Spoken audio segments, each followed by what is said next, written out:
आमचे नवनवीन व्हिडिओ पाहण्यासाठी आमच्या ज्ञान मंदिर या चॅनलला सबस्क्राईब करा आणि हो बेल आयकॉन दाबायला विसरू नका. जय शिवराय. परीक्षिता, पांडवांना नहुषाच्या रूपातल्या भुजंगाने सोडलं. त्याचा उद्धार झाला नहुषाचा. पांडव पुढे गेले. त्या पर्वताच्या पायथ्याशी राहू लागले. तेव्हा द्रौपदीच्या प्रार्थनेने, द्रौपदीच्या तपाने सूर्याने प्रसन्न होऊन त्यांना एक थाळी दिली होती. ती थाळी दररोज संध्याकाळी जेवण बनवून द्यायची. पाहिजे ते आणि पाहिजे तेवढं. परंतु एकदा थाळी धुवून ठेवली का परत सूर्य उगवेपर्यंत काही मिळणार नाही हे दुर्योधनाने शोधून काढलं होतं गुप्तहेरांमार्फत. मग त्याने दुर्वासाला बोलवलं. त्यांच्या शिष्यांसहित त्यांना 6 महिने पाहिजे तेवढी मेजवानी दिली. दुर्वास प्रसन्न झाले. बोल वक्ता, काय पाहिजे? मी प्रसन्न आहे. म्हणले काही नाही हो, आमचे ते भाऊ वनवासात आहेत, तेव्हा आम्हाला जसं तुम्ही एक चान्स दिला, सेवा करण्याची संधी दिली, अशी माझ्याही भावांना संधी द्यावा अशी माझी इच्छा आहे. हा काय गोड बोलून काम चालले. कारण दुर्योधनाला माहिती आहे की या वेळेला थाळी जर धुवून पालथी घातली की नंतर रातभर जेवण नाही. तेव्हा दुर्वासाला सांगितलं, तुम्ही आहे ना रात्री 9च्या नंतर जायचं आणि त्यांना भोजन मागायचं. तेवढीच त्यांना सेवा घडू द्या, त्यांना संधी मिळू द्या. त्यांच्याकरता माझा जीव तुटतोय. कोण म्हणतोय? दुर्योधन म्हणतोय. ठीक आहे बेटा, असंच होईल. दुर्योधन आपल्या बोलण्याला योग्य आहे का अयोग्य काय हे दुर्वासाला पाहायची गरज नाही. कारण त्याचं नाव दुर्वास आहे. वनवासातल्या लोकांकडे जेवण मागायचं आणि हे येतात असतो म्हणून बसलं. दुर्योधनाला फार आनंद झाला, गुदगुल्या झाल्या. आता हा गडी त्यांना शाप देऊन भस्म करेन, म्हणजे आपलंच राज्य सगळं. दुर्वास शिष्यांसहित निघाले. बरोबर 9 वाजता हे झोपले होते तेव्हा गेले. ओम भिक्षां देहि. द्रौपदी म्हणली, अगं बया, थाळी तर धुवून ठेवली, आता भिक्षा करून घालायची. आणि विनमुट गेली अतिथी सर्व घेऊन जाई सुकृताची संपत्ती. ज्ञानेश्वरी म्हणते, भागवत म्हणते, आता यांना कुठून देऊ? म्हणून द्रौपदी उठली. दरवाजा उघडला, त्याबरोबर पांडव उठले. कोण? दुर्वास महाराज. शिष्टाष्टांग दंडवत घातलं. खूप उशीर केला महाराज. म्हटला प्रवासच तेवढा होता. ह्या माझ्या सगळ्या शिष्यांसहित मला फार भूक लागली रे, तेवढा जेवणाची व्यवस्था करा. पांडव नुसते हा म्हणले, महाराज वेळ ढकलायची, तुम्ही स्नान करून या, भोजनाची तयारी तोपर्यंत होते. शिष्यांसहित दुर्वास स्नानाला गेले. इकडे द्रौपदीने धावा केला, कृष्णा, अरे असं संकट कधी आलं नाही आणि त्याला जर भोजन मिळालं नाही तो आम्हाला शाप देऊन भस्म करेल. तेव्हा काही करून तू ये. हे 9 वाजता झोपण्याची तयारी होत. तेवढ्यामध्ये द्रौपदीचा आवाज आला आणि भगवान कृष्ण रुक्मिणीला न सांगता पळत सुटला. बाई काय संकट आलंय, मला तर काय दिसत नाही. अरे बाबा, तो दुर्वास आलाय आपलं शिष्य घेऊन, जेवण पाहिजे. आणि थाळी धुवून ठेवली, आता जेवण कुठून मिळणार? बाई ते बाकीचं बघू, पण मला भूक लागली, मी जेवण केलं नव्हतं. जेवायलाच बसायचं आणि मग झोपायचं, तर परीक्षा पाहायची बरं का. तर तुझा आवाज आला आणि मी आलो निघून पळत. मला काहीतरी खा. अरे खायला नाही म्हणून तर तुला बोलावले. अगं पण थाळीला काय? थाळी काय घासून ठेवली? नाही काहीतरी असं मागच्या बाजूने आणली. राग म्हणली, बघ काय आहे का. पाहिलं तर मागच्या बाजूला काठाला एक भाजीचं पान चिटकलं होतं. हा म्हणलं, बस एवढं मिळालं तरी बस. ढेकर दिला त्याने. म्हणून एवढा प्रभू भावे त्याने संपुष्टी राहावे. त्याने ढेकर दिला. बाई आता किती संकट येऊ दे, मी तयार आहे, काळजी करू नको. यानेच भीमाचं रूप घेतलं. ह्या ओरिजिनल भीमीकडेच आहे. यानेच भीमाचं रूप घेतलं. यमुनेवर गेला. असं पदार्थ बनवलं, गुलाबजामुन काय, श्रीखंड पुरी काय काय काय बनवलं. म्हणले तुम्हाला तिकडे यायची तस्ती नको, इथंच पंक्ती धरा. तिथंच पंक्ती वाळवंटामध्ये. फार बळबळ एवढं वाढलं, एवढा तर लाडू घ्या, तेवढा तर गुलाबजाम घ्या, तेवढं घ्या, फार फुगावलं, इथपर्यंत आलं सगळं. आणि ते झालं गुप्त. आणि मग गेला द्रौपदीकडे गेला. म्हटलं बाई संकट टळले, पण तुमचं काम म्हणून भीमाला पाठव परत. काय होते बघा, म्हणजे मजा पाहायची. भीमाला अरे म्हणलं एवढं काय मांगोळीला असते का, तिकडे जेवण तयार झाले आणि ते थंड होईल, चला तुम्ही काय इकडे टाइमपास करता. आणि मग ते म्हणते अरे भीमा माफ करा मला, तू आजचं बळबळ आम्हाला एवढं जेवण वाढलं की आम्ही उठू सुद्धा बसत शकत नाही, चालवायचा विषय वेगळा. अरे म्हणलं नका चालू, मी 10-10, 20-20 घडी मुळीत बांधून नेतो. अरे बाबा भूकच नाही तर मुळी बांधून काय नेतो तू, हे बघ आमची पोटं कुठं चालल्या काय. अरे तू जागराने वाढलं आणि तूच आमची फजिती करतो काय, चला जेवण थंड झालंय, चला जेवण थंड झाले. अरे पण तुम्ही आलेच ना, अरे इथे येऊन आम्हाला वाढलं. भीम म्हणलं मी आलोच नाही तर. खोटं बोलू नको, तू आज आम्हाला भरपूर इथं वाढले, आम्हाला एक घासाची भूक नाही. तेव्हा भीम म्हणलं याने काहीतरी काळा बाजार केला बरं का. बरं म्हणलं मग तुम्ही येत नाही का. म्हणलं नाही ना, मेहरबानी करा आमच्यावर, आम्हाला भूकही नाही ना आम्हाला नेऊ नको. आणि जे काही झालं ना, तुम्हाला रात्रीचा त्रास दिला त्याच्याबद्दल माफ कर दुर्वास म्हटला. इथून पुढे आमच्याकडून असं काही होणार नाही. ही द्रौपदीची पांडवांची लाज राखली कृष्णाने. कृष्ण परत निघून गेला दुसऱ्या दिवशी. आणि मग ही मंडळी बरोबर 12 वर्षे झाली गंधमादन पर्वतावर जास्त काळ काढला. 12 वर्षानंतर त्यांच्यावर ब्राह्मण लोक होते बरं का, कारण ब्राह्मणांना दान देणं एक पुण्य आहे म्हणून पुण्य व्हावून बरेच ब्राह्मण होते. धर्मराजाने सांगितलं ब्राह्मण लोकांनो, आमच्याकडून जी सेवा झाली असेल, कमी जास्त झालं असेल माफ करा आम्हाला, पण आम्हाला आता लपून राहायचंय. तेव्हा तुम्ही नाही चालणार, तेव्हा तुम्ही कुठेही जा, द्वारकेला जा, हस्तिनापुराला जा, कुठेही जा, कुठल्याही राज्याकडे जा, आम्ही फक्त 6 जणच आम्ही गुप्त रूपाने राहणार आहे. ब्राह्मणांना काढून दिलं. 6 जण पुढे चालत चालत गेले. आणि मग धर्मराजाला विचारलं दादा तू कसा लपून राहणार. म्हणला मी आहे ना कंक नाव ठेवणार, माझं कंक, आणि त्या कंक रूपाने विराटाच्या राज्यात जाणार. ती राजशाही कपडे वगैरे सगळे उतरवली त्यांनी, धनुष्यबाण गदा बिदा सगळं या पोत्यात भरली 2-3. आणि हे आपट्याचं झाड आहे ना, त्या आपट्याच्या झाडावर वर ठेवली आणि एक प्रेत आणून त्या झाडाला खाली बांधलं म्हणजे कोणी येऊ नये म्हणून. धर्मराजा म्हणला मी कंक होणार. आणि त्या विराटाच्या सभेमध्ये त्याला विनंती करणार, मी धर्मराजाबरोबर ह्या सोकट्या खेळायला होतो, बुद्धिबळ खेळायला होतो. आता ते वनवासाला गेले, आता आम्हाला कोणी नाही, त्यामुळं मी तुमच्याकडे आलोय, तुम्हाला त्याच्यात स्वारस्य आहे आणि म्हणून मी त्या सोकट्या बुद्धिबळ खेळायला हुशार आहे, तेव्हा मला तुमच्याजवळ आश्रय द्या. म्हणजे मला तेच पाहिजे होतं.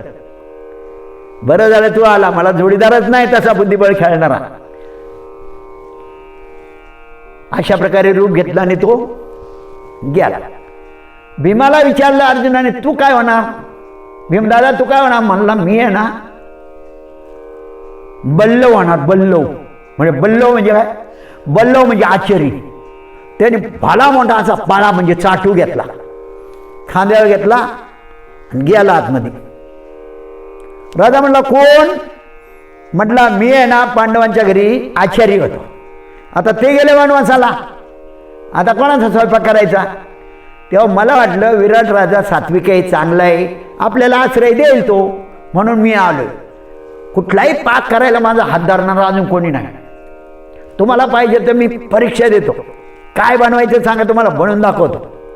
लगेच भीमाची परीक्षा झाली आणि विराट म्हणला वा वा असा आचार्य मला अजून नाही मिळाला. भीम आचार्याचं काम करायला. अर्जुन काय बनायचं काय बनायचं. अर्जुन पाशुपत अस्त्र शिकायला स्वर्गात गेला होता वनवासाच्या काळात. पाशुपत अस्त्र भगवान शंकर कसा काय शिकवणार म्हणून पाशुपत अस्त्र शिकायचं म्हणून भगवान शंकर भिलाचं रूप घेऊन आला आणि समोर एक डुक्कर होतं. अर्जुनाने त्या डुकराला बाण मारला आणि त्याच वेळेला भगवान शंकराने भिल्लाच्या रूपाने मारला. अर्जुन जवळ गेल्याबरोबर भिल्ल धावत आला.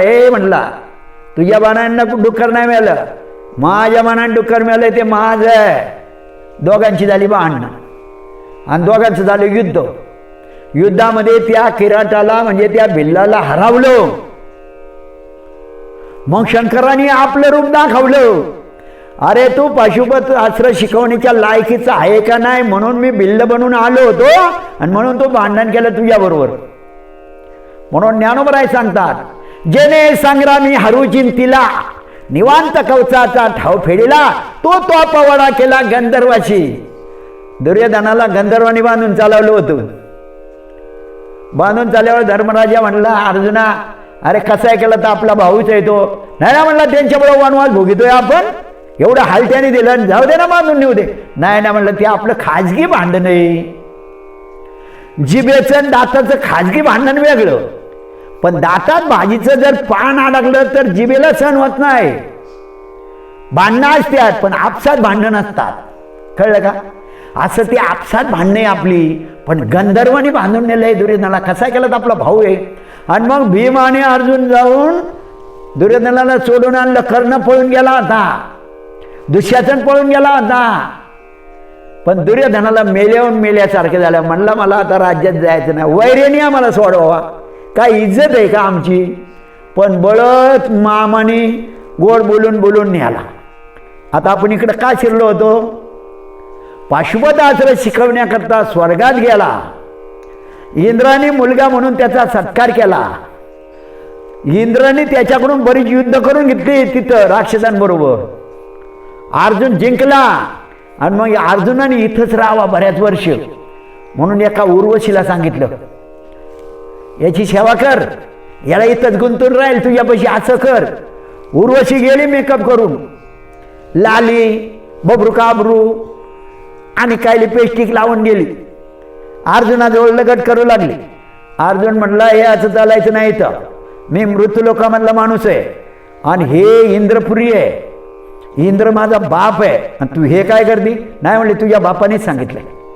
बापाने सांगितलं तरी मी ऐकणार नाही, कारण मी विद्या शिकायला आलोय, या भानगडी करायला आलो नाही मी. आता तिची मेकअप आणि तिचा जो रुबाब होता आणि तिची उत्स्फूर्त शक्ती होती, तिचा झाला का अपमान. उर्वशी म्हणले, एवढी मेकअप मी करून आलोय आणि तुला त्याचं काही गम नाही, हिजड्या तू हिजडाच वशील. झालं ना अर्जुन हिजडा. आणि मग इंद्रला सांगितलं, असा असा शाप तिने दिला. इंद्र म्हणला, तो तुझ्या फायद्याचा आहे.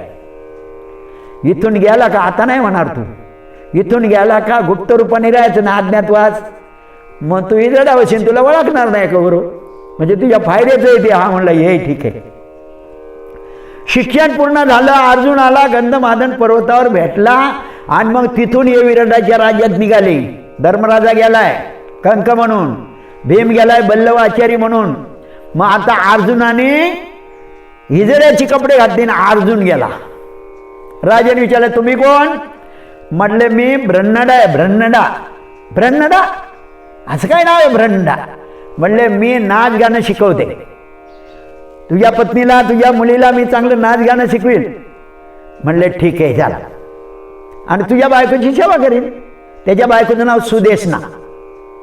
सुदेशनं जवळ नेऊन घातलं, ही पा ही ब्रह्नडा आहे, तुम्हाला काय पाहिजे ती सेवा करीन, तुमचं केस विचारीन, उत्तरेला नाच गाणं शिकवेल, खूप कामं करील म्हणते.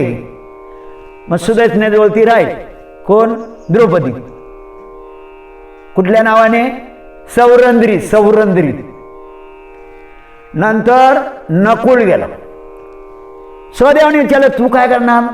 नकुल म्हणला, घोडा पारखीमध्ये 1 नंबरचा माणूस आहे मी, माझा हात कोणी धरू शकणार नाही. राजात गेला. विराट राजा म्हणला, कोण?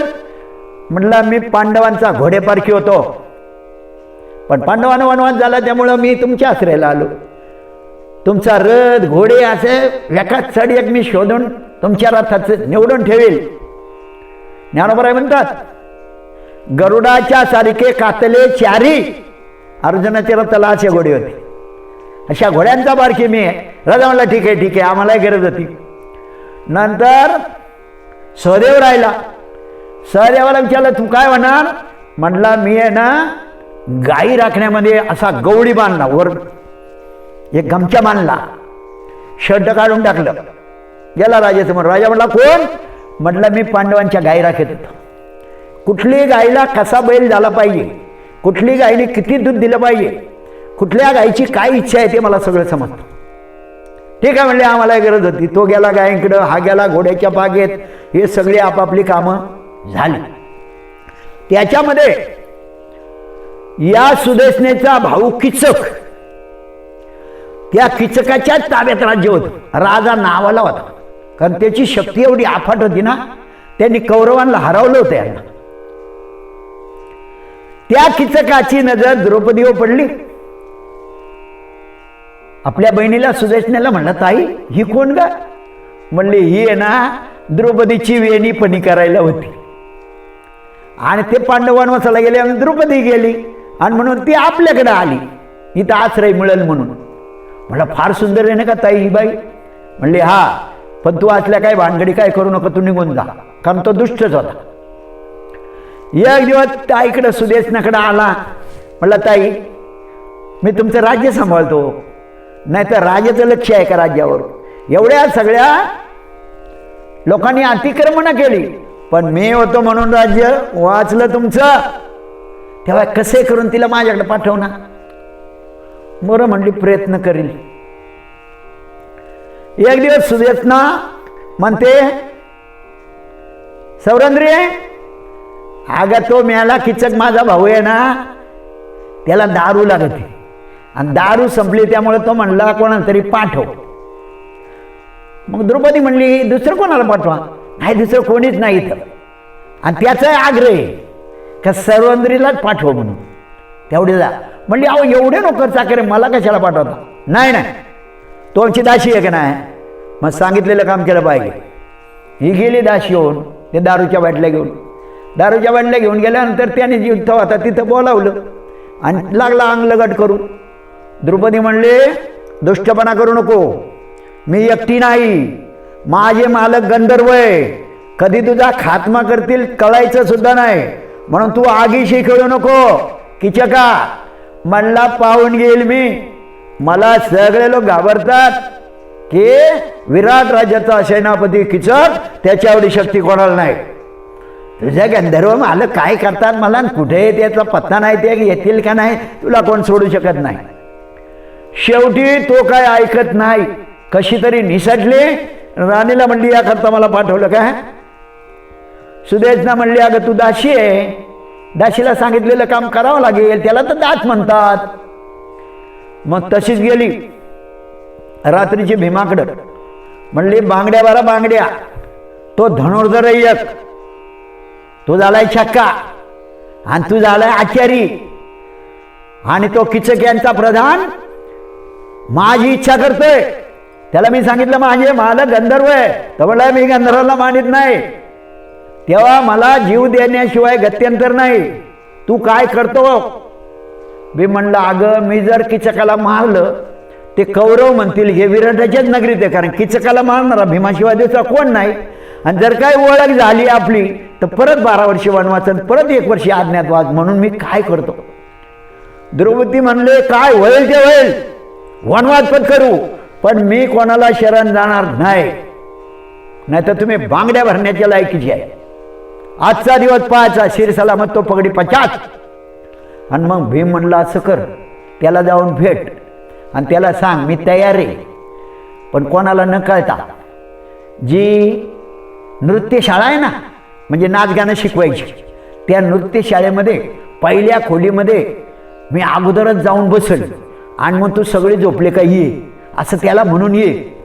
द्रौपदी गेली, हसली, त्याला वाटलं बरं झालं ही खुश झाली.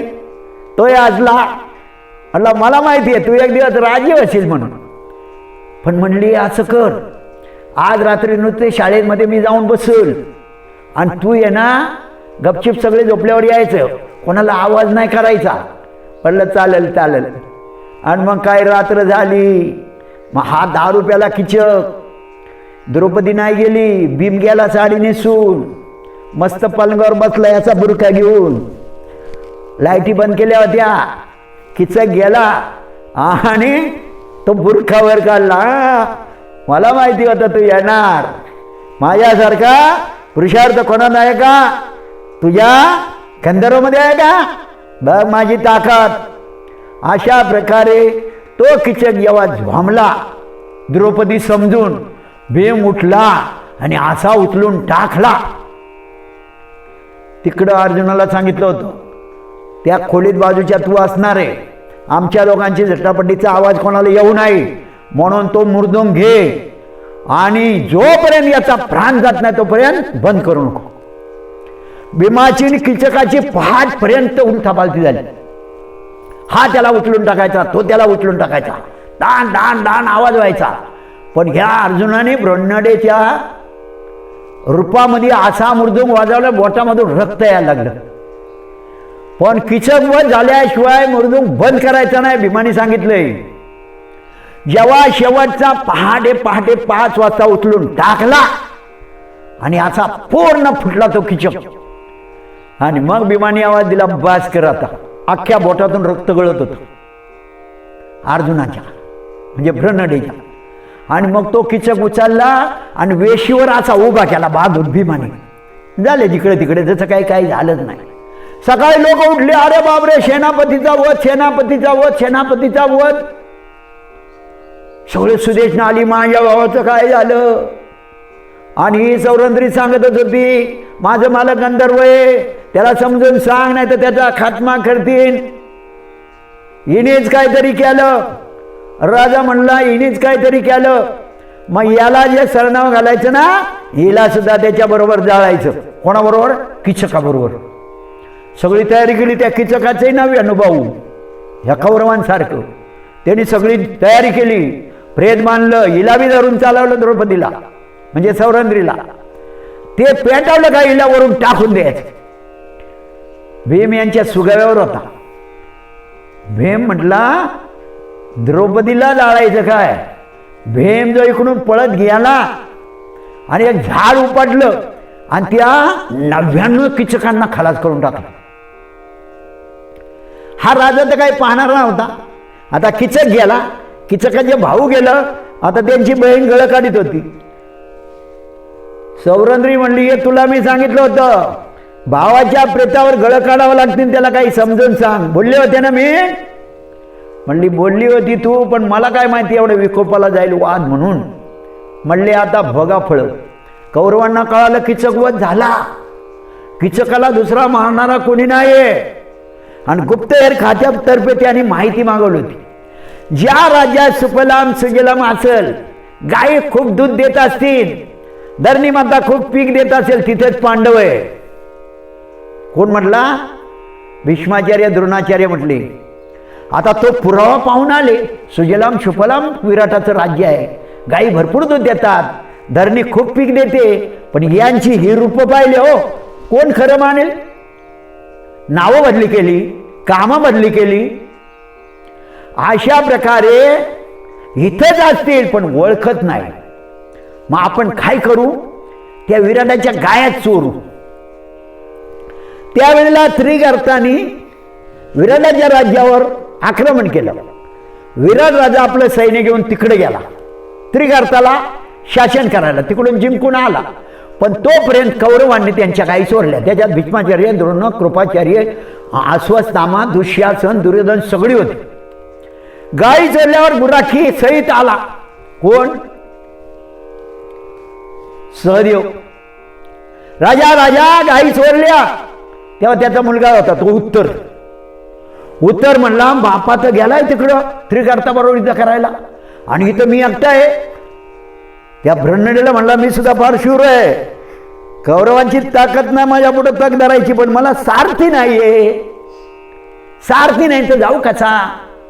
ब्रह्मडा म्हणले, अरे मी होते ना सारथी. म्हणलं, हे तुझं काम आहे काय?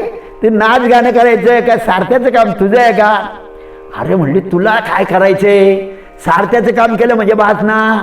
तू इथं करायला तयार नाही त्यांच्याबरोबर? हा म्हणला, हे माझ्या तळाताचं मुळे नाही, पळून लावलं किंवा मारलं त्यांना तर नावाचा उत्तर नाही. म्हणली, मग चाल, मी रथ हाकीते, तू माग बस सामुग्री घेऊन. गेला तिकडं, रथ पाहिला, त्यांच्या समोर उभा केला ते मोठमोठे वीर द्रोणाचार्य, भीष्माचार्य, कर्ण, अश्वत्थामा, दुर्योधन, जयद्रथ. त्यांना पाहिलं आणि याची झाली तत्वमम्मा. तर ब्रह्मंड म्हणजे अर्जुन म्हणतो, ए लाव धनुष्याला मान, लाव लाव लाव म्हणता, मागून आवाजही नाही काहीच नाही. हे पळालं. एकदा मी गेलो तर तांब्याला जागर आणि काल्याचं कीर्तन होतं. आमचा लांबून एक ओळखीचा, त्यांच्याकडे राहिलो. दुसऱ्या दिवशी मोटरसायकल म्हणले, बाबा मलाही जुन्नरला यायचं. ठीक आहे म्हणले, चला. ते म्हातारा मागं बसावले. पुढं आल्यावर पाईपलाईनीला खड्डा खोदीत होते. आता मी उभी केली, याला उतरायला नाही सांगितलं, मी उभी केली, हे उतारलं आणि त्याने लगेच थोडीशी माती लुटली. म्हणले जावा. हे तिथे उतारलं, तिथे राहिलं. मी बोलतोय रस्त्याने, का हो बाबा, सप्त्याचं नियोजन कोण करतं? कोण कोण महाराज असतात? जेवणाचं कसं काय असतं? जागर असतो का? हे मागे एक नाही दोन नाही. मी म्हणलं एका ठार बैर पाहत होते, मागं कोणीच नाही. मागून एखादं मोटरसायकल म्हणले, अहो बाबा ते तिथं खांडीत होती, तिथंच उतारले म्हातारं. आणि मग म्हाताऱ्याला ना परत मी माग. असं हे उत्तर आहे ना, अर्जुनला माहीत नाही, पळालो. अर्जुन बोलतो, अरे करताय रे आवर, पाहत होते पळाले. अर्जुन म्हणलं याला सोडायचं नाही, हा मोठेपणा करीत होता काय, मला सारथी नाही तर मी यांना वटणीव आणलं असतं. अर्जुन त्याला धरायला पळाला, पण कसा पळाला? पाठ नाही दाखवली सैन्याला. योद्धा कधी सैन्याला पाठ दाखवत नाही, ज्ञानोबा म्हणतात. माहेवणी प्रयत्नेशी चुकवी जे शेजे जैशी, तैसा रिपू पाठी न दे समरंगणी. रणांगणात योद्धा कधी वैऱ्याला पाठ दाखवून पळत नाही. अर्जुन उलटा पळाला, एवढ्या फास्ट पळाला उलटा, आणि बराबर उत्तराला लागला. म्हणला गमजा करीत होता, तळा त्याचा मुळे ते काय पाहिजे जवळ टिकतात काय, आणि मला सारथी नाही. आता काय गावाला शेपूट घालून पळाला. तर म्हणला काही करू, मला सोड, मला फार भीती वाटते त्यांची, मला सोड. तो मरू दे त्या गाई, पण मला सोड. म्हणला तुला सोडणार नाही आता, हाल. बळा धरून आणला. म्हणलं बघ तुला वाटतंय काय? म्हणलं मी नाही येतं करू शकत, माझं कामच नाही त्यांना बघून. म्हणलं असं कर, या पड्याच्या जड्यावर चढ, या 2 पुती बांधून ठेवल्या ते खाली घे. कौरव म्हणतात हे काय झाडावर चढलंय, हे काय करतात, आणि ही बाई आली युद्धाला. हा, हे कौरव म्हणतात बरं का, बाई आली. पण द्रोणाचार्य भीष्माचार्य म्हणलं ते बाई नाही, उलटा पळालेला तो अर्जुनाशिवाय दुसरा नाही पळू शकत. तो काय तुमच्यासारखा शेपट्या नाही, तो अर्जुनच आहे. आणि मग त्या उत्तराने वरून 2 पोटल्या म्हणजे पुती काढली. त्याच्यातून अर्जुनाने धनुष्यबाण काढलं आपलं, त्यातले ते बाण काढले. मग म्हणला बस रथावर. अर्जुनाने जे युद्ध केलं ना, त्याच्यात भीष्माचार्य गहाळ, द्रोणाचार्य गहाळ, कर्ण गहाळ, अश्वत्थामा, जयद्रथ, कृपाचार्य. पण युद्धाला निघालेले असताना ती उत्तरा काय म्हणली माहिती का? हे ब्रह्मंडा, त्यांची प्रत्येकाची वेगवेगळी उत्तरीय वस्त्र पाहण्यासारखी म्हणतात. भीष्माचार्यांचं सफेद, दुर्योधनाचं लाल, कृपाचार्यांचं निळं, अशी वस्त्र आहे, ती मला पाहायच्या, तेवढी घेऊन ये. याने सगळ्यांना हरवलं अर्जुनाने, म्हणजे ब्रह्मंडाने हरवलं. आणि उत्तराला सांगितलं जा, ते बेशुद्ध अवस्थेत आहे, प्रत्येकाचं उत्तरीय वस्त्र घेऊन ये. आणि मग म्हणलं चल, पण बापाला काही सांगू नको, म्हणा मॅच केलंय सगळं, सगळ्यांना हरवलंय, मीच हरवलंय. ती वेळ आल्यानंतर आपण बोलू. मग तोपर्यंत राजा आला होता विराट. म्हणजे उत्तर कुठे गेला? अहो म्हणले गाई पळावल्या कौरवांनी, तेव्हा तो उत्तर गेलाय. विराट म्हणलं बापरे, उत्तराचं काम आहे का त्यांच्यावर युद्ध करायचं? आणि त्याच्याबरोबर कोण गेलं? म्हणले ब्रह्मंड गेले. हे ब्रह्मंडाचं काय काम आहे का? विराट बोलत. तेवढा रथ आला, द्वारपाळाने सांगितलं उत्तर जिंकून आला, उत्तर जिंकून आला, गाई घेऊन आला वळून. राजाने त्याचं मुख घेतलं. हे म्हणलं माझा मुलगा काय साधा आहे का? हा, पण याचं खाली पाहते काळ म्हणल्यासारखं. अरे का कोण उत्तर? माझा मुलगा एवढा शूर आहे, कौरवांना शासन करून जिंकून आलेला आहे. मोठा उत्सव करा, गोरगरिबांना दान द्या, गाई दान द्या, अन्नदान करा, सुवर्णदान करा. तरी काय कोण बोलत नाही बरं. नंतर दुसऱ्या दिवशी दूध खेळायला बसले कंक आणि विराट. तेव्हा विराट हरला होता, पण बळजबरीने म्हणत होता मी जिंकलोय. तर कंक म्हणजे धर्मराजा म्हटलं नाही राजा, असं नाही हे खेळ, शास्त्रोक्त खेळ मी जिंकलोय. हे म्हणला तुला रे काय अकाल आहे खेळायची. म्हणून ती जे होता ना तो शिपाई जो होता ना, असा त्याच्या डोळ्यावर मारला. डोळ्यावर मारल्याबरोबर इथून रक्त निघायला आलं. सौरंद्री तिथेच होती. तिला माहिती आहे धर्मराजाला सुई जरी टोचली तर भीम ऐकणार नाही, हे डोळ्यातून रक्त येते. आणि म्हणून द्रौपदी पाण्याचा ग्लास घेऊन आली आणि ते डोळ्यातलं रक्त पाण्यात धरलं. तेवढ्यामध्ये भीम आलाच. बल्लव जेवण तयार आहे चला. तो बल्लव म्हणला दादा रक्त कशाचे ते. नाही म्हणले काहीतरी फुटकळी होती ती जरा अशी वळल्यामुळे रक्त येते. बोलला नाही ना तर भीमाने घरात घातली अशी विराटाच्या डोक्यात. दुसऱ्या दिवशी सगळी मंडळी झोपली आणि मग मुलाला विचारलं उत्तराला विराटाने, वा काय शौर्य गाजवले रे तो. पप्पा म्हणला माझं काही नाही, मी तर पळून आलो होतो. आणि ती ब्रह्मंड आहे ना ब्रह्मंड, अर्जुन आहे अर्जुन, त्याने हरवले त्यांना, पण त्याने सांगितलं कोणा बोलू नको. असं झालं काय. दुसऱ्या दिवशी धर्माने राजवस्त्र घातली, येऊन बसला. बुद्धिबळ खेळतात तिथं. राजाला खेळायला म्हणले अरे तू दास आहे, राज कपडे राज पोशाख केला, हे अकल आहे का तुला. काहीच बोललं नाही धर्मराजा. तेवढा भीम आला राजवस्त्र घालून. हे म्हणला आचार्य स्वयंपाकाला सोडून इकडं कोणा जा.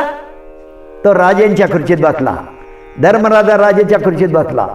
अर्जुन आला, अर्जुन राजाच्या खुर्चीत बसला. नकुल सहदेव आला. द्रौपदी सुद्धा आली. म्हणलं ही कोण सौरंद्री का आली इकडे.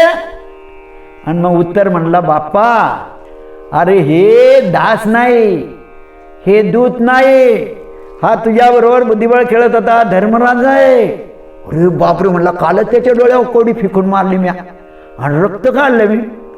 म्हणला धर्मात चूक झाली माझी बरं का. म्हणलं काय नाही असू दे, आम्हाला 1 वर्ष काढायचं होतं, तुझीच मेहरबानी आमच्यावर. 1 वर्ष आम्हाला कोणी ओळखू शकलं नाही, एवढं सहकार्य केलं हेच खूप आहे. आणि हा जाणा कोण. अरे म्हणलं हाच भीमय आचारी. बापरे म्हणला बरं याने पाहिलं नाही धर्मराजाच्या डोळ्यातून रक्त आलेलं नाही, ते एका ठोक्यात मला खाली बसवला. अर्जुन आला. अरे ज्यांनी हरवले ना सगळे कौरव, भीष्माचार्य द्रोणाचार्य सहित, तोच हा ब्रह्मंडा रूपी अर्जुन आहे. हा घोडे रक्षक हा नकुल आहे.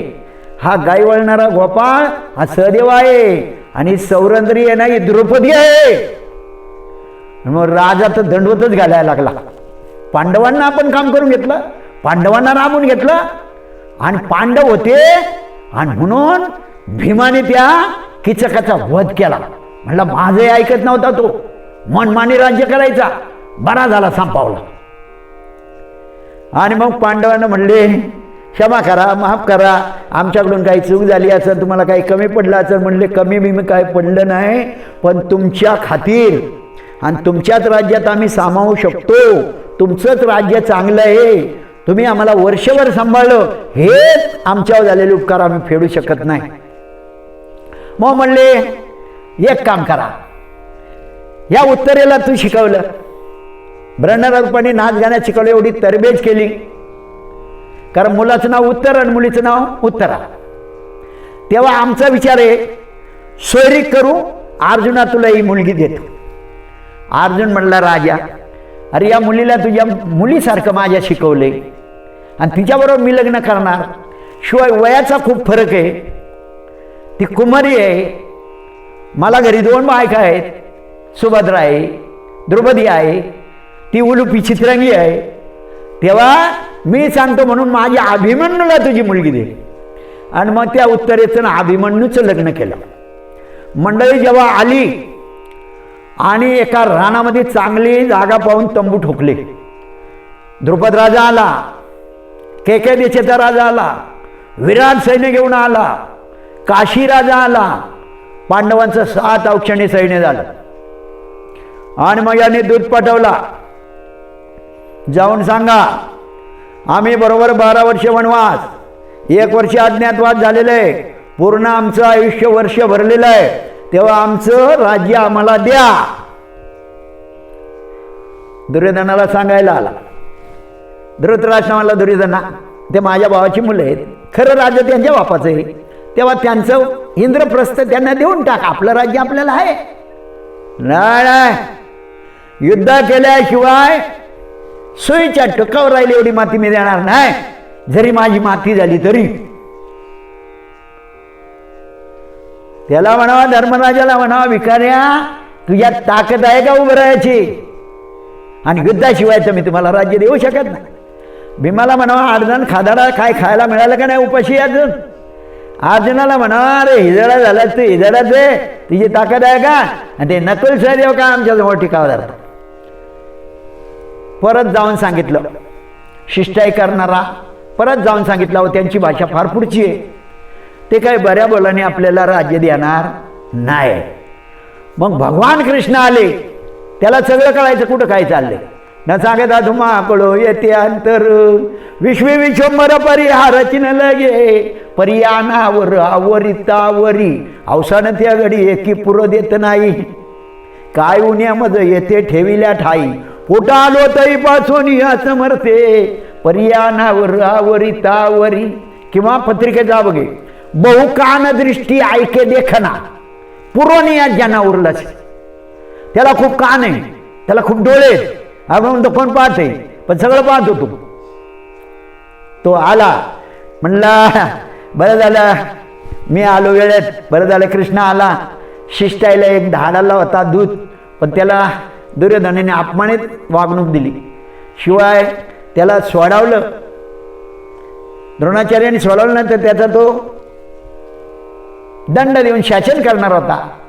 कारण जो दूत आहे त्याला काही करायचं नाही असं शास्त्र आहे. तो निरोप सांगायला आला. अंगदाला सुद्धा रावण मारणार होता, पण विभीषणाने सांगितलं, दादा दूताला असं मारित नाही, शास्त्र नाही. तेव्हा अंगदाला सोडलं होतं. शेवटी कृष्ण म्हणला, द्रौपदी तुझं काय मत आहे. म्हणले, दादा युद्ध या झालंच पाहिजे. 13 वर्ष मी केस बांधले नाही.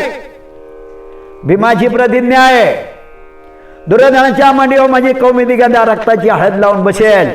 त्या भीमाची प्रतिज्ञा तशीच राहील.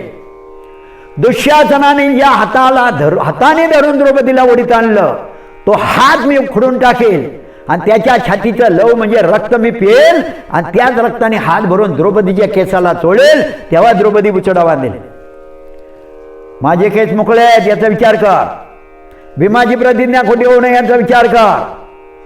युद्ध हे झालंच पाहिजे आणि त्यांचा विचार युद्धाशिवाय आपल्याला राज्य मिळणार नाही. धर्माला विचारलं. धर्म म्हटला, कृष्णा मला वाटतं युद्ध होऊ नये. अरे आपल्या आपतांचा, आपल्या गुरुचा, आपल्या आजोपंजोबांच्या बरोबर युद्ध करून त्यांना संपवायचं, हे रक्ताळलेलं राज्य आपण भोगायचं, काय आनंद आहे त्याच्यात. माझा विचार युद्ध करायचा नाही. अर्जुनाला विचारलं. अर्जुन म्हणला, मला तसंच वाटतंय. हे म्हणलं, शापटाळ्या तुला तसंच वाटतंय म्हणजे. अरे भीमाची द्रौपदीच्या पणाचं काय. भीम म्हणला युद्ध झालं पाहिजे. तेव्हा युद्ध झालंच पाहिजे. नकुल सहदेवाला विचारलं.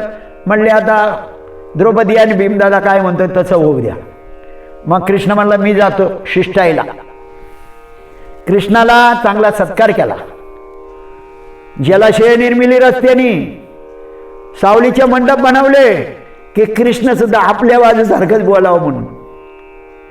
पण जो खरा आहे ना तो कधीही बदली होत नाही. राज्यात गेल्याबरोबर त्याला पाय घड्या, फुलांच्या घड्या, सिंहासनावर बसवलं. द्रोणाचार्य भीष्माचार्यांनी हात जोडून नमस्कार केला. मग कृष्ण बोलू लागला, पांडवांचं राज्य आहे, अर्ध वानप्रस्थ राज्य बनवलं, इंद्रप्रस्थ बनवलं वानप्रस्थाचं. ही त्यांची भूमी आहे. तुम्ही सांगितल्याप्रमाणे 12 वर्ष वनवास, 1 वर्षाचा अज्ञातवास त्याने भोगला आहे. त्याच्यात त्यांना खूप क्लेश झालेले, तरी तुमच्यावर त्याचा राग नाही. फक्त तुम्ही जे हे दूतामध्ये राज्य घेतलं तेवढं त्यांना देऊन टाका. प्रेमाने सलोख्याने राज्य करा. अरे तुझ्यावर पाणी स्वारी केली तर पांडवांसारखे जर त्याचे भाऊ असं ऐकायला आलं तर तुझ्याकडं वाकड्या नजरेने कोणी पाहणार नाही. तेव्हा तुम्ही दोघांनी सुखाने राज्य करावं अशी माझी इच्छा आहे, कृष्ण भगवान बोलतात. द्रोणाचार्य म्हणले कृष्णा हेच बरोबर आहे. भीष्माचार्य म्हणले कृष्णा हेच बरोबर आहे. धृतराष्ट्र म्हणला दुर्योधना अरे एवढी मोठी जुनी माणसं सांगतात हेच बरोबर आहे. दुर्योधन म्हणला नाही. कृष्ण म्हणला नाही. अरे भर सभेमध्ये राजवेग यज्ञामध्ये शिशुपाळ माझ्या विरोधात गेला, कसं शिर उडवलं तुला माहिती आहे. अरे गाई चोरल्या तेव्हा एकट्या अर्जुनाने तुम्हाला जिंकलं हे तुला माहिती आहे. अरे गंधर्व तुला बांधून घेऊन चालले होते, धर्मराजाने अर्जुनाला आणि भीमाला सांगितले म्हणून सुटला, हे तुला आठवत नाही का. हा अरे तुम्ही खूप खेळलं, भीमाला मारण्याचा प्रयत्न केला, लाक्षागृहात सगळ्यांना जाळण्याचा प्रयत्न केला, द्रौपदीचं वस्त्रारण भरसभेत करण्याचा प्रयत्न केला, तरी तुमच्यावर त्यांचा राग नाही, फक्त त्यांचं इंद्रप्रस्थ देऊन टाका.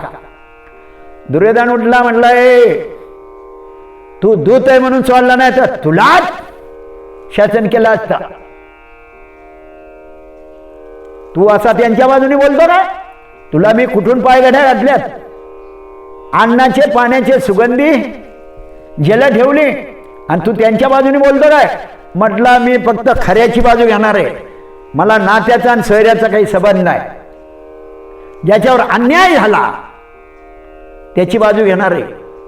म्हणला शिशुपाळाची आमची आत्या होती, शिशुपाळ झाला तेव्हा त्याला तिसरा डोळा होता आणि 4 हात होते. आई म्हणले विचित्र जन्माला फेकून द्या. त्याचा बाप दमघोष राजा, आकाशवाणी झाली दमघोषा हा फार मोठा शूर राजा होईल, याला फेकू नको. पण ज्याच्या दर्शनाने याचा तिसरा डोळा आणि 2 भुजा उडून जातील त्याच्या हातून त्याचं मरण नाही. मग फेकला नाही, लहानाचा मोठा झाला. मुलाला भेटायला खूप राजे ऋषी ब्राह्मण बोलवायचा दमघोष राजा. कोणाच्या दर्शनाने याचा डोळा उडतोय आणि 2 भुजा उडतात. सगळे राजे आले, ब्राह्मण आले, ऋषी आले, पण काही झालं नाही. आणि मग आईला आठवण आली, भावाच्या माझी पोरे बलिराम दादा आणि कृष्ण त्यांना बोलवलं. गेल्याबरोबर दाऊ भैया म्हटला कृष्णा मी मोठा आहे, माझा हक्क आहे पहिला बाळाला घ्यायचा. दाऊ बहिणी बाळा घेतलं काही नाही झालं. कृष्णाच्या मांडीवर दिल्याबरोबर त्याचा तिसरा डोळा 2 भुजा कुठं उडायला पत्ताच नाही. आणि मग त्याची आईने पदर पसरला, कृष्णा तू काय माझ्या बाळाला मारशील काय रे.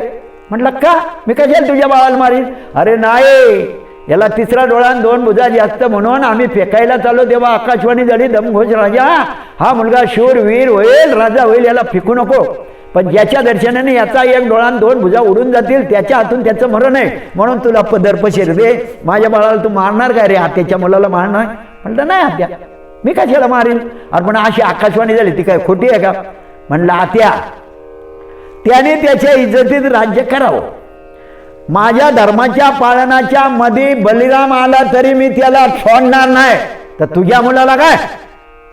म्हणून काय माझ्या मुलाला तू मारशील का. आत्या म्हणून तुला सांगतो 100 अपराध होतपर्यंत त्याला मी धक्का लावणार नाही, पण 100च्या वर गेल्यावर मी बोलू शकत. आणि मग त्यावेळेला राजस्वेग यज्ञामध्ये अग्रपूजेचा मान कृष्णाला दिला, म्हणून शिशुपाळ आणि दुर्योधन जागे झाले. दुर्योधन काही बोलला नाही, पण शिशुपाळ म्हणला ह्या गवळ्याच्या कार्ट्याला मान दिला काय अग्रपूजेचा. हा चोरटा, हा शिंदर, हा याला राजपट नाही, याला काय कुठं बसायला जागा नाही, आणि याला अग्रपूजेचा मान. कृष्ण म्हणला शिशुपाळा खूप झालं तुझं, याच्या पुढे जर बोलशील तर तुझं काय खरं नाही. हे म्हणला बिन बापाच्या हा तू रे काय करणार. 100च्या पुढचा अपराध झाला. सुदर्शन चक्राने शिशुपाळ पळत असताना त्यांचं शिर उडवलं, तरी त्याला सायुज्यता मुक्ती दिली. ज्ञानोबा सांगतात ऐशी अपराध्या शिशुपाळा तू ठाव दिला आपणा गोपाळा, काय उत्तान चरणाच्या बाळा द्रौपदी चाड. शिशुपाळाला सुद्धा सायुज्यता मुक्ती दिली.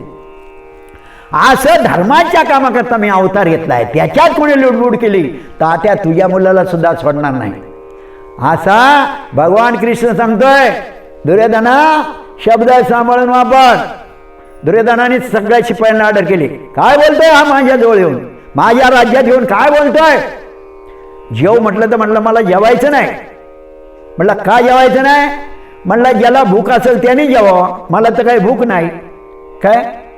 आणि बळच अन्न सेवन करू नये किंवा बळच कोणाला वाढू नये, तेव्हा मला काय तुझ्याकडे जेवायची इच्छा नाही, मला भूकही नाही. दुर्योधन म्हणला या हरामखोराला, पांडवांची बाजू घेणाऱ्याला बंदिवान करा. सगळं शिपाई धावलं. शिपाई धावलं, पण याने विश्वरूपासारखं मोठं रूप घेतलं आणि त्याच्या सर्व शरीरामधून एवढ्या तेजांची वलय आली का त्या सैन्याने त्याच्याकडे पायाचं सोडून दिलं, त्यांचं डोळच गेलं आणि सगळी अशी मूर्छा येऊन पडली. भीष्माचार्य म्हणले दुर्योधना मूर्खा, आतताईपणा करू नको, नाही तर पुढचं मरण आजच येईल. आणि मग भगवान कृष्ण निघून गेले. याच्या घरी श्री बालाजीचा बेत होता, पाहिजे ते जेवायला होते, पण जेवायला कोणाकडे गेला? हा दासीपुत्र कन्या विदुराच्या भक्षी, दैत्या घरी रक्षी प्रल्हादाशी. नेमका विदुर काका तिथे नव्हते, बाजारला गेले होते. आणि दुसऱ्या दिवशी सकाळी गेलेले, हे भगवान कृष्ण दरवाजात उभे राहिले, बरोबर सूर्यच कसा काय आला, एवढा प्रकाश पडला. बायको एकच वस्त्र होतं, मोरीच्या धक्क्यावर एक वस्त्र ठेवलं, स्नान करीत होती. मोरीमध्ये तिने पाहिजे एवढा प्रकाश कसा पडला, म्हणून तशीच उठली आणि पाहते तर भगवान कृष्ण आलेत. एवढा आनंद तिला झाला ना, अंगावर कपडे नाही, हे तिचं तिला भान नाही, तशीच आली. आणि वर खुंटीला घोंगडी होती. म्हणले देवाया देवाया, किती वर्ष वाट पाहते, आज तुम्ही आले. घोंगडी टाकली, पण घोंगडीवर त्याच्या आधी ही बसली आणि त्याला म्हणली बसा. भगवान कृष्ण खाली बसलेत, विदुराची बायको खाली घोंगडीवर बसली. केळाची पणी बाजूला होती, ती घेतली, केळं सोलायची आणि मधगा आपण खायची, साल त्याच्याकडे द्यायची, तो बी खायचा गपचूप. तेवढ्यामध्ये विदुर काका आले आणि पाहतो हे दृश्य. अरे अरे अरे, काय बायकोला अक्कल आहे, बिना कपड्याची नागवीचा आली तर आली, पण केळं सुलितीन, मधगा आपण खातीन, कातडं त्याच्याकडे देती आणि तोय खुशाल खातोय. बघा भक्त आणि देव, मी भक्त तू देव आयुष्य करी, दावी रूप मज गोपिका रमणा. तेव्हा विदुर काकाने आवाज दिला, अगं काय करते? तेव्हा शुद्धी आली, मग बाथरूम मोरीमध्ये पळाली. विदुर काका म्हणले देवा हे असे या डगानं नंगनान, तेव्हा माफ कर, झाली असेल चूक. म्हणलं मी कुठं म्हणावं धरले. आणि मग म्हणला अरे कातडी तू खात होता, एवढा तू बराडी झाला भक्ता करता. मग विदुर काकाने केळ सोडलं आणि मदगा दिला. म्हणलं चूक झाली, माफ कर. अरे म्हणला ती कातडीतलंही गोड लागत होती, मदगापेक्षा घरापेक्षा कातडीत फार गोड लागत होती. मग विदुर काकाच्या इथं त्या बाईने, विदुर कोणाचा मुलगा होता? व्यासांचा. दुर्योधनाचं पंडूच्या पांडवांचं राज्य थाटमाट होता, पण विदुर काकाने तो थाटमाट नाही कधी केला. गरिबासारखा, दासीपुत्रासारखा गरिबीत राहत होता. घरी कन्या केल्या, कन्या तुकोबरायांसारख्या दरदरीत पाण्या माझी रात गेल्या कन्या. अशा गरिबीमध्ये कन्या रांधल्या आणि विदुर काकाने भगवान जेवायला बसले. आवडीने खाल्ल्या, पण श्री बालाजीचा बेत स्वीकारला नाही. अशा प्रकारे भगवान कृष्ण शिष्टाई करून जेवण करून परत उत्प्लवन म्हणतात त्याला, उत्प्लवन, त्या वनात पांडव होते, बाकीचे राजे होते, तिथे गेले आणि शिष्टाई केल्यानंतर दुर्योधनाने काय करामत केली हे सगळं त्यांच्या कानावर घातलं. आणि भगवान कृष्ण म्हणला आता मी ठरवलंय, युद्ध जरी तुम्ही म्हणले करायची नाही, पण मी युद्ध केल्याशिवाय राहणार नाही, त्याशिवाय दुर्योधन वटणीवर येणार नाही, कारण माझा अवतार त्याच्याकरता आहे. भक्ता राखे पायापाशी दुर्जनाशी संवारी, घेऊन या चक्रगदा हाची धंदा करीतो. अव्यक्त ते आकारले रूपाले गुणवंता, याच्याकरता मी अवतार घेतलाय. तो अवतार सार्थ करण्याची वेळ आलेली आहे. आता युद्ध होणार म्हणजे होणार.